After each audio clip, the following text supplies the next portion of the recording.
Bonjour pour tous et toutes, comme on dit en Colombie, para todos y todas.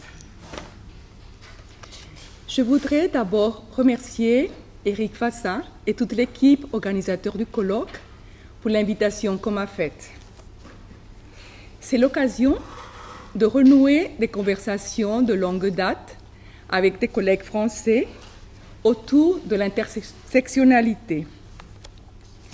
Aujourd'hui, je vais parler de la place qu'occupe l'intersectionnalité dans la cartographie, justement, de cette perspective dont on parle depuis longtemps.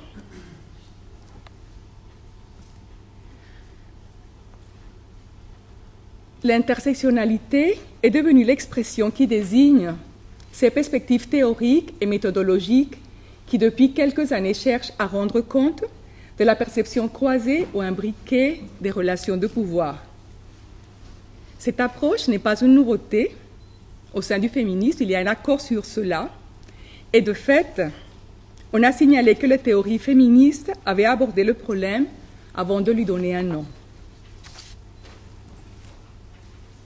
Mon propos dans cette conférence sera de retracer les origines de cette approche théorique, méthodologique et politique pour montrer la place des féminismes latino-américains dans sa généalogie et cartographie et de proposer un regard depuis le contexte latino-américain sur l'intersectionnalité. Le travail de construire une généalogie va, comme nous le savons, au-delà d'identifier dans le passé les traces d'un savoir ou d'une perspective.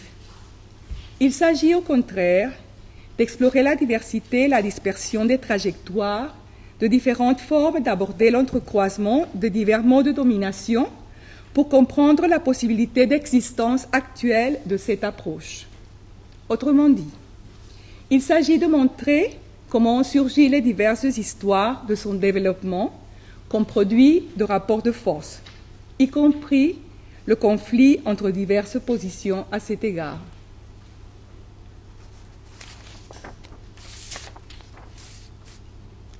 Certaines de ces perspectives qu'on appelle aujourd'hui intersectionnelles ont été exposées il y a plus de 2 siècles par des personnalités telles qu'Olympe de Gouges, en 1791, dans sa Déclaration des droits de la femme et la citoyenne, ou par Sojourner Truth, cet ex-esclave qui, à Ohio, a prononcé en 1851 ce célèbre discours intitulé « Ain't I a Woman ?», confrontant la conception bourgeoise de la féminité à sa propre expérience en tant que femme noire, travailleuse, inépuisable, et mère de plusieurs enfants qui ont été vendus comme esclaves.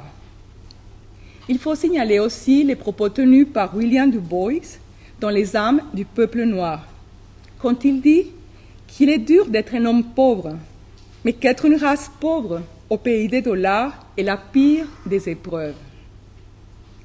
Dans le contexte postcolonial latino-américain, quelques écrivaines et artistes ont pointé assez tôt ces intersections.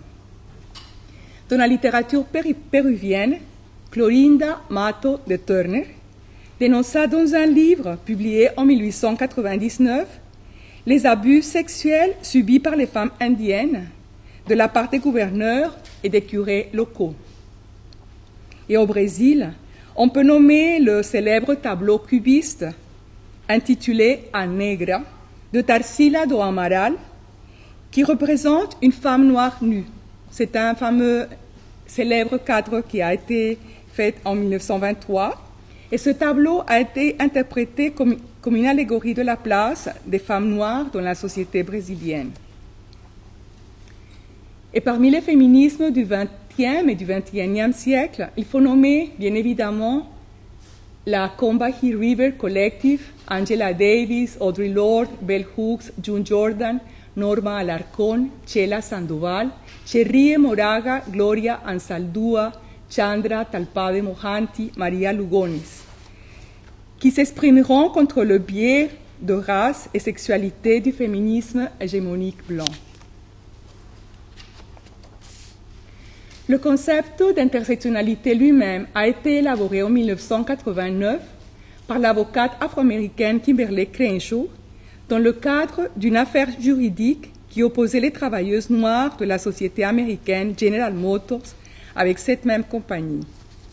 Avec cette notion, Crenshaw espérait mettre en évidence le fait qu'aux États-Unis, les femmes noires étaient exposées à des violences et des discriminations pour des raisons autant de race que de genre, et surtout, elle cherchait à créer des catégories juridiques concrètes pour affronter ces mêmes discriminations. Dans une conférence récente, publiée comme post-scriptum dans un livre contenant les mémoires d'un colloque réalisé en Allemagne en janvier 2009 pour saluer le 20e anniversaire de son article Demarginalizing the Intersection of Race and Sex, Kimberlé Crenshaw signale que son application de l'intersectionnalité a été et continue d'être contextuelle et pratique et que sa prétention n'a jamais été de créer une théorie générale de l'oppression, mais un concept d'usage pratique pour analyser des omissions juridiques et d'inégalités concrètes. Néanmoins, il faut signaler qu'au-delà de sa récente légitimité académique, la portée de l'approche intersectionnelle avait été déjà définie dans le manifeste de la Combahee River Collective, un des groupes les plus actifs du féminisme noir des années 70. Sa déclaration réunit les orientations politiques, théoriques, méthodologiques et les principes normatifs qui vont constituer par la suite le paradigme intersectionnel. Quels sont ces principes normatifs? D'abord, l'extension du principe féministe, le personnel et politique, en abordant non seulement les implications de sexe, mais aussi de race et de classe. 2. La connaissance centrée sur l'expérience des femmes noires, c'est-à-dire ce qu'on appelle the standpoint theory. 3. Le besoin d'affronter un ensemble diversifié d'oppressions sans hiérarchiser aucune d'entre elles. 4.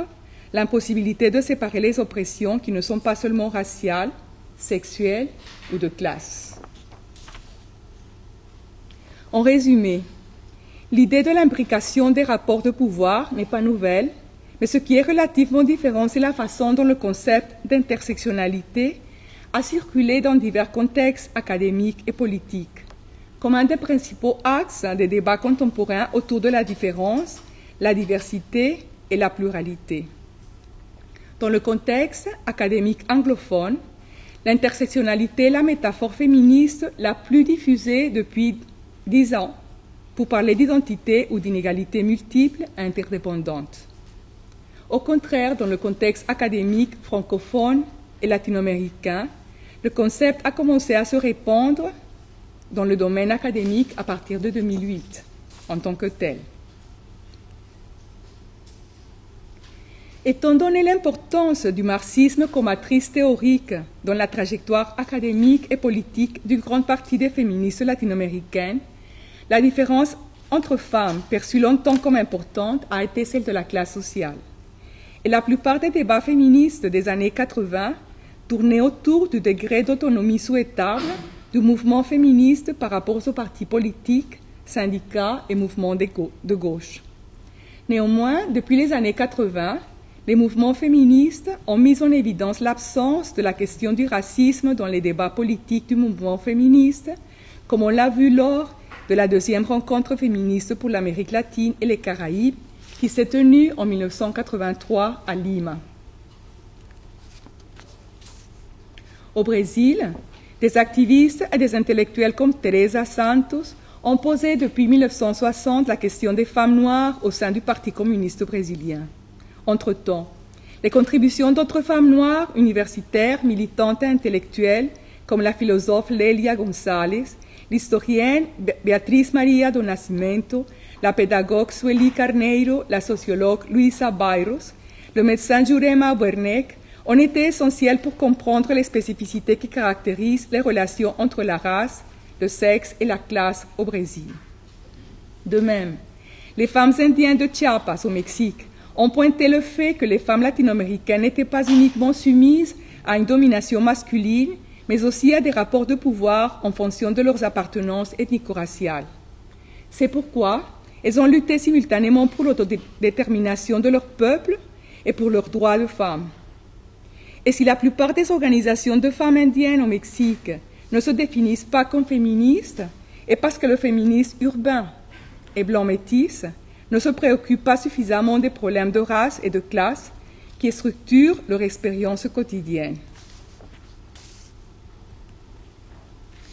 Dans les Caraïbes hispanophones, les travaux de Ochi Curiel, Yuderquis Espinosa et Breni Mendoza ont mis au centre du débat latino-américain la question de l'hétérosexualité obligatoire comme une institution sociale avec des effets majeurs sur la dépendance des femmes en tant que classe sociale, sur l'identité et la citoyenneté nationale et sur le récit du métissage comme mythe fondateur des nations latino-américaines. En résumé, il a fallu du temps pour comprendre que la défense de l'autonomie des luttes des femmes comprenait aussi le rapport entre féminisme hétérosexuel et lesbien, féministes blanches, indiennes et afrodescendantes, féministes historiques et féministes de nouvelle génération. L'adoption d'une perspective intersectionnelle depuis l'Amérique latine implique la reconnaissance d'au moins 3 aspects constitutifs de son histoire. D'abord, la colonialité du pouvoir dominant, comprise comme un système de pouvoir fondé sur l'imposition d'une classification raciale, ethnique, dont les faits imprègnent chacun des domaines de la vie sociale et individuelle. 2. Les tensions générées par la coexistence et l'interdépendance de la démocratie raciale et la discrimination raciale dans le sous-continent. 3. La relation étroite et inséparable entre race et sexualité qui sous-tend les processus de métissage qui ont eu lieu dans la région. Maintenant, je vais faire référence à 3 études de cas pour montrer comment l'approche intersectionnelle a été utilisée dans le domaine des recherches. Et je vais commencer par ma propre recherche, et en parlant de ce livre dont Eric a évoqué le nom, qui s'appelle « De quebradores et cumplidores ». C'est une recherche sur les identités masculines dans 2 villes colombiennes, Quibdó et Arménia. Dans ce travail, j'ai tenté de montrer comment ces masculinités ne sont pas seulement construites en rapport avec une féminité préexistante dans chacune de ces villes, mais aussi avec des catégories de classe et de race. Les cas étudiés montrent par exemple que les rapports de classe et les frontières ethnico-raciales servent à établir des hiérarchies entre hommes et masculinité en fonction de leur comportement dans le domaine familial et sexuel. En parlant de ces 2 villes, j'ai opposé les hommes noirs de Quibdó, ou peut-être ce n'est pas moi qui les ai opposés, c'est en travaillant sur le terrain qui est apparue l'opposition entre hommes noirs et hommes blancs d'Arménie. Arménie, c'est la zone caféière, et Quibdó, c'est la zone du Pacifique où habitent les populations noires en Colombie. En Colombie, pour des raisons historiques, la géographie est assez racialisée, alors les populations noires habitent les côtes et les populations blanches métisses habitent les cordilleras, le centre. Quand on dit en Colombie métisse, on fait référence à une catégorie coloniale qui désignait uniquement le mélange des Indiens et des Espagnols. Et avec l'idéologie du métissage du XIXe siècle, les métis ont devenu, disons, les blancs honoraires de la Colombie. C'est pour ça qu'on parle souvent d'un féminisme métis pour parler d'un féminisme blanc. Les hommes blancs d'Arménie sont définis comme des pourvoyeurs de ressources responsables, comme des pères présents et comme des maris monogames. En opposition, les hommes noirs de Quibdó sont définis comme des pères absents, des pourvoyeurs de ressources irresponsables et comme des maris infidèles. Et ils deviennent des exemples de masculinité marginalisée. Les attributs des hommes blancs d'Arménie constituent le critère sur la base duquel la masculinité des autres hommes colombiens est mesurée et renvoie aux normes auxquelles ils ont appris à aspirer. C'est en ce sens que je montre comment la masculinité en Colombie n'est pas définie en rapport avec la féminité ou les féminités préexistantes, mais surtout de façon relationnelle entre hommes. Je vais parler aussi de la figure qui me semble très intéressante de la chola. La chola est une catégorie ambiguë qui correspond souvent aux vendeuses des marchés publics, au Pérou, en Bolivie. Le paradoxe entre ce qui est souhaitable et méprisable génère beaucoup d'anxiété, comme le montre l'anthropologue péruvienne Marisol de la Cadena à propos de la figure de la chola. Cette indienne métissée est perçue comme insolente, autonome économiquement puisqu'elle est vendeuse dans les marchés publics et sexuellement agressive, et en même temps comme une femme douce, jeune et désirable en tant qu'emblème de la nation et de l'incarnation de la dimension sexuelle du métissage. La chola incarne dans son corps l'histoire du métissage.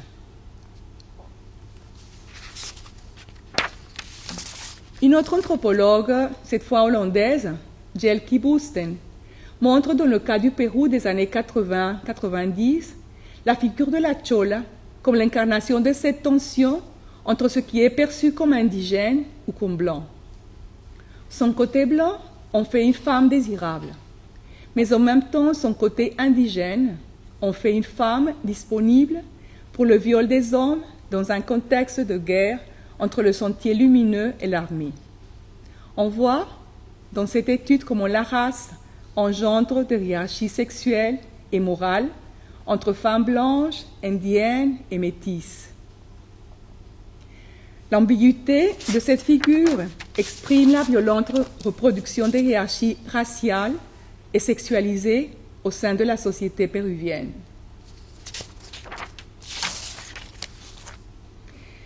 Cette confluence entre ce qui est désirable et indésirable, érotiquement et socialement, dans le corps de la femme chola, font d'elle une femme plus vulnérable aux violences sexuelles dans le contexte du conflit armé péruvien des années 80-90 que les femmes blanches ou indiennes. C'est pourquoi dans ce triangle, je représente la chola au bas du triangle, encore plus bas que l'indigène ou la blanche. L'indigène, elle est perçue comme pure, disons comme la femme qui était la première racine, et la blanche, elle est perçue comme prude, comme ayant du pouvoir et donc plus respectable sexuellement et moins disponible sexuellement. Tandis que la chola est à la fois la plus disponible et la moins respectable sexuellement. C'est pour dire que malgré le mythe fondateur du métissage, cette femme métisse montre les limites de ce mythe, en étant, disons, la moins respectable et la plus disponible. Maintenant, je vais parler du cas du Brésil contemporain, à propos d'un travail de Laura Montinho, qui signale des changements dans les représentations et les pratiques du métissage. Le récit classique, littéraire, sociologique ou historiographique parlait de couples formés par les hommes blancs, portugais, souvent, avec des femmes noires ou mulâtres, ignorant l'existence des couples composés par des hommes noirs avec des femmes blanches. Aujourd'hui, d'après Montinho, les patrons de sexe et de mariage des femmes blanches ont beaucoup changé dans les dernières décennies et accordent plus d'importance aux hommes noirs et mulâtres, tandis que les hommes blancs sont décrits comme opaques sexuellement et dépourvus d'attributs érotiques, même s'ils sont estimés plus romantiques. L'effet de cette nouvelle importance du couple homme noir, femme blanche, est qu'il érotise les femmes blanches, déplaçant leur image de femmes passives sexuellement. C'est-à-dire la femme, par le biais de cette relation avec l'homme noir, elle devient érotisée elle-même. Ce couple aussi confère du prestige érotique à l'homme noir, mettant en cause la supériorité de la masculinité blanche, et d'autre part renouvelle le scénario du récit du métissage au Brésil.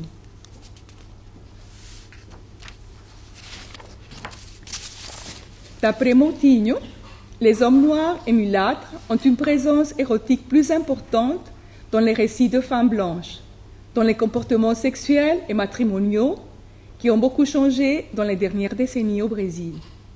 Cependant, il faut préciser que l'homogamie reste plus... c'est le patron, disons, le plus répandu au Brésil. Et surtout, l'homogamie entre blancs. La population blanche est la plus homogame.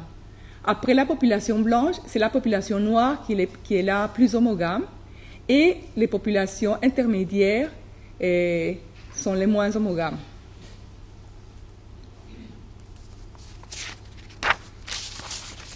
Le domaine de l'esthétique devient aussi l'objet de disputes entre une position qui invoque l'expérience du racisme et de la solidarité raciale pour construire une proposition esthétique alternative et une autre qui parle de démocratisation raciale tout en adhérant aux critères de beauté dominants.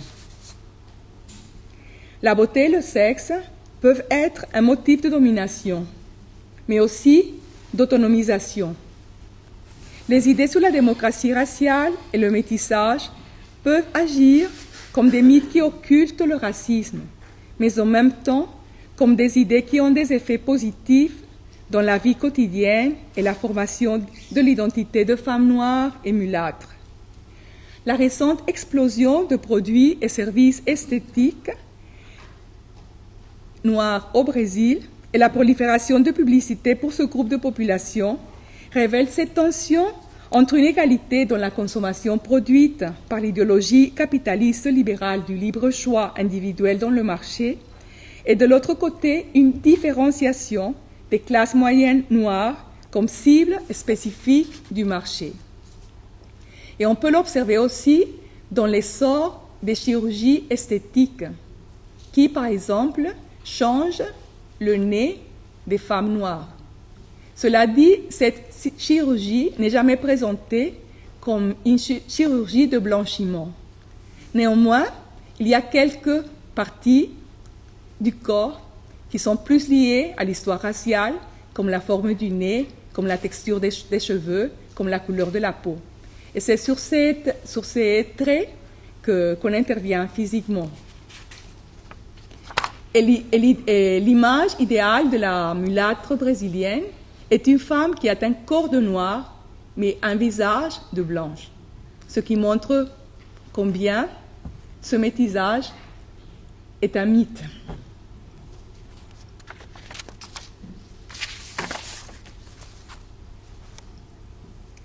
Pour finir, je voudrais faire quelques réflexions sur les implications d'inclure l'Amérique latine. Excusez-moi. Et je voudrais parler avant, justement de finir, de comment ces études de cas illustrent la tension fondamentale entre démocratie raciale et racisme qui caractérise les rapports sociaux de race en Amérique latine et leur lien avec la colonialité du pouvoir. Une analyse intersectionnelle exige expliciter aussi le rapport entre ces histoires et ce qui se passe aujourd'hui dans les pays du Nord. Les chaînes globales de care dont on a parlé hier et le tourisme sexuel international illustrent aisément l'orientation fortement racialisée et sexualisée des lignes de force qui les unissent. Inclure l'Amérique latine, non seulement dans la généalogie, mais aussi dans la cartographie actuelle de l'intersectionnalité, signifie d'abord élargir le cadre d'études de l'intersectionnalité, l'extraire des frontières nationales pour discuter des formes actuelles des articulations interdépendantes des inégalités sociales. Il est évident que dans le circuit capitaliste transnational, la sexualité latino-américaine, généralement celle des femmes non blanches, participe activement dans l'économie politique de la race et du sexe à travers le tourisme et la migration sexuelle. Mais il faut aussi se rappeler que l'oppression ou le privilège de classe, race et sexe signifie quelque chose de différent à Lima ou à Paris, en Haïti ou au Canada. Que ce n'est pas la même chose d'être né pauvre à La Paz, en Berlin ou à Berlin, en Colombie ou aux États-Unis, et que la race signifie des choses différentes dans des endroits différents. À mon avis, intégrer l'Amérique latine dans l'analyse intersectionnelle signifie sensibiliser sur la nécessité d'utiliser ce point de vue sans lui ôter son caractère concret, contextuel et historique, et dans sa dynamique et son élan politique. Merci bien de votre écoute.